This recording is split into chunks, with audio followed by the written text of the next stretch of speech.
Nous allons maintenant parler des composés à groupement fonctionnel hétéroatomique.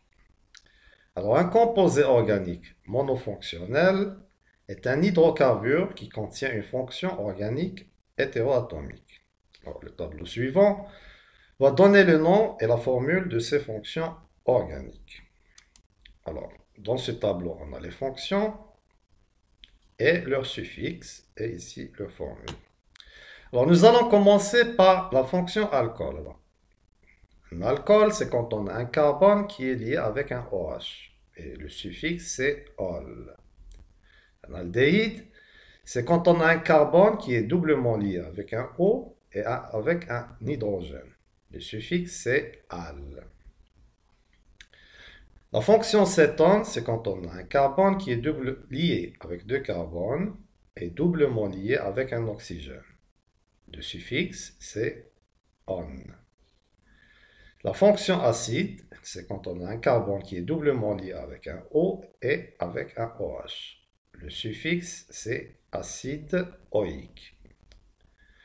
Une amine, c'est quand on a un azote qui est lié avec des hydrogènes ou bien des carbones. Le suffixe, c'est amine. La fonction oxyde, c'est quand on a un oxygène entre deux carbones et le suffixe, c'est oxyde. La fonction ester, c'est quand on a un carbone doublement lié à un oxygène et avec un oxygène qui est lié avec un alkyle. Et le suffixe, c'est oat. La fonction amine, c'est quand on a un carbone qui est doublement lié avec un oxygène et avec un azote. Et le suffixe, c'est amide. La fonction halogénure d'acide, c'est quand on a un carbone doublement lié avec un oxygène et avec un halogène, un chlore, ou bien un iode ou un boron. Alors le suffixe ici, c'est halogénure d'oïl. Et finalement, la fonction nitrile, c'est quand on a un carbone qui est triplement lié avec un azote. Et le suffixe, c'est nitrile. Alors nous allons commencer par la fonction alcool.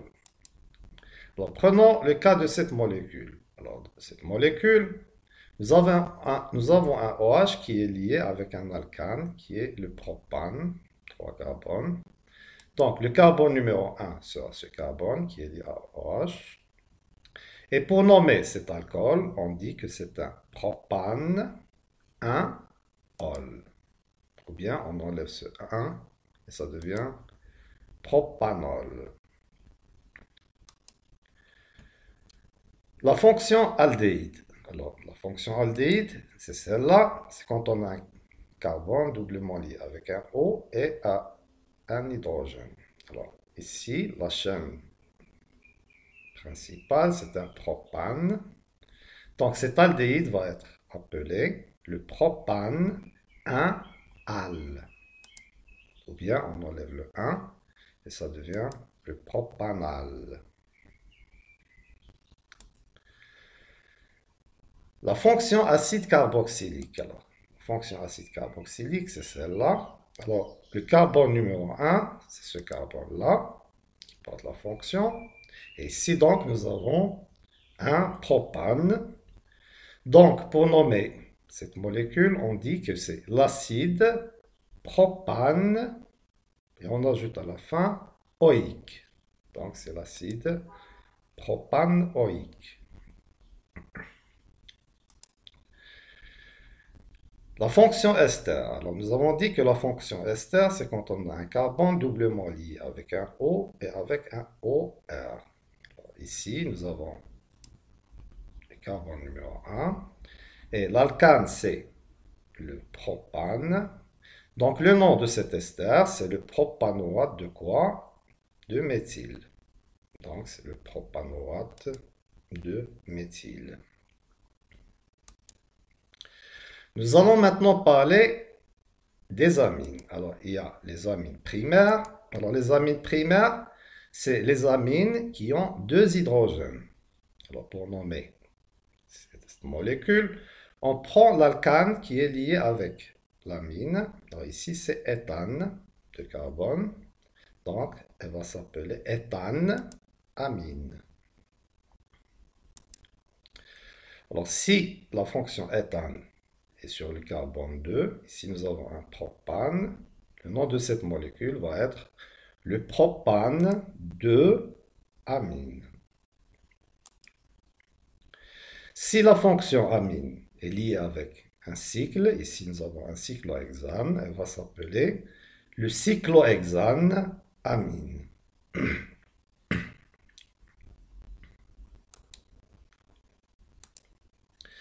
Nous allons maintenant parler des amines secondaires. Alors, les amines secondaires, c'est quand on a un azote qui est lié seulement avec un hydrogène.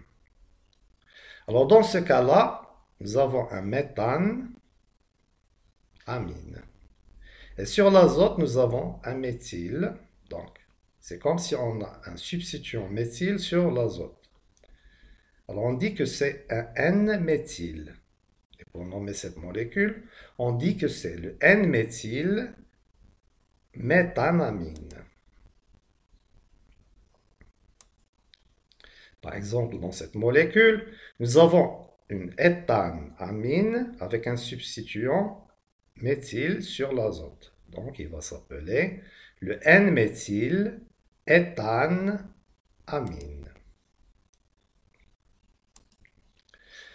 Nous allons maintenant parler des amines tertiaires. Alors, une amine tertiaire, c'est quand on a un azote qui n'a aucun hydrogène. Alors ici, nous avons un méthanamine, un seul carbone, méthanamine. Et sur l'azote, nous avons deux méthyles. Un méthyle ici, un méthyle ici. Alors, ces deux méthyles vont être considérés comme deux substituants. Donc, le N-méthyle, ou bien on dit le NN-diméthyle méthanamine. Alors, dans ce cas-là, nous avons une éthanamine et sur l'azote, nous avons deux substituants méthyle. Donc, ça va s'appeler le NN-diméthyle éthanamine. Alors, dans ce cas-là, nous avons aussi une éthanamine et sur l'azote, nous avons un méthyle et un éthyle. Donc, on va dire que c'est le N-éthyle, on commence par N-éthyle, N-éthyle, N-méthyle, éthanamine. Nous allons maintenant parler des oxydes. Alors, les oxydes, c'est quand on a un oxygène qui est entre deux carbones. Alors ici, nous avons un méthane et nous avons un méthoxy ici, c'est-à-dire un méthyle qui est lié avec l'oxygène. Donc, le nom de cet oxyde va être le méthoxyméthane. Alors ici, nous avons un éthane et nous avons un méthyle sur l'oxygène, donc ça va être le méthoxyéthane. Alors ici, nous avons un cyclopentane et nous avons un éthyle qui est lié avec le O. Donc ça va être éthoxycyclopentane. Nous allons maintenant parler des amides. Alors, les amides, nous avons dit, c'est quand on a un carbone doublement lié avec un O et un NH2. Alors ici, la chaîne principale, c'est celle-là. Donc, il y a 4 carbones, donc c'est un butane. Et on ajoute à la fin amide. Donc, c'est le butanamide. Alors, quand on a un méthyle, par exemple, qui est attaché avec le N, ici nous avons le butanamide, on ajoute N-méthyle, c'est comme si on a un substituant, N-méthyle butanamide. Alors, dans ce cas-là, nous avons un butane, 4 carbones, donc c'est butanamide. Nous avons sur l'azote un méthyle et un éthyle, donc ça va s'appeler le N-éthyle, N-méthyle, butanamide.